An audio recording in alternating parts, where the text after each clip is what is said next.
ব্যক্তিগত কারণ দেখিয়ে পুঁজিবাজার নিয়ন্ত্রক সংস্থা বিএসইসি থেকে একযোগে পদত্যাগ করেন চেয়ারম্যান এবং 4 জন কমিশনার। এরপর দুপুরেই নিয়োগ দেওয়া হয় নতুন চেয়ারম্যান এবং 3 জন কমিশনারকে। দায়িত্ব নিয়ে নবনিযুক্ত চেয়ারম্যান মাসুদ খান বলেন, দেশি বিদেশি বিনিয়োগকারীদের আকৃষ্ট করতে অপ্রয়োজনীয় নিয়ম নীতি শিথিল করার প্রয়োজন। পুঁজিবাজারে অস্থিরতা কাটছেই না, যা থেকে উত্তরণে ২১ মাস আগে নিয়ন্ত্রক সংস্থা বিএসইসির দায়িত্ব নিয়েছিলেন খন্দকার রাশেদ মাকসুদ। এরপর কিছু নিয়মনীতি বদলেছে, হয়েছে পরিমার্জন পরিবর্ধন, তবে সেসবে বাজার কতটা বদলেছে তা নিয়ে প্রশ্ন রয়েছে। বৃহস্পতিবার ব্যক্তিগত কারণ দেখিয়ে হঠাৎই পদত্যাগ করে বসেন চেয়ারম্যান সহ নিয়োগপ্রাপ্ত 4 কমিশনার, যা নিয়ে দিনভরই কানা ঘুষা ছিল বিএসইসিতে।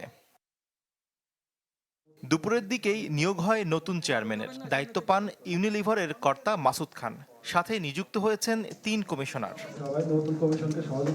বিকেল 3টায় নিয়ন্ত্রক সংস্থাটির কার্যালয়ে পা রাখেন সদ্য নিয়োগপ্রাপ্ত চেয়ারম্যান সহ 3 কমিশনার।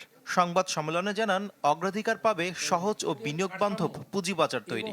তথ্য প্রকাশের বাধ্যবাধকতাগুলো পুনর্বিবেচনা করব, যাতে আন্তর্জাতিক উত্তম চর্চার সঙ্গে সামঞ্জস্য বাজার থাকে এবং একই সঙ্গে স্বচ্ছতা ও বিনিয়োগকারী সুরক্ষা নিশ্চিত হয়।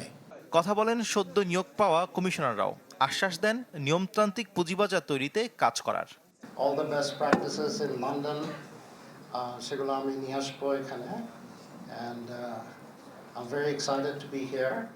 শফি মাহমুদ সাগর, চ্যানেল 24, ঢাকা।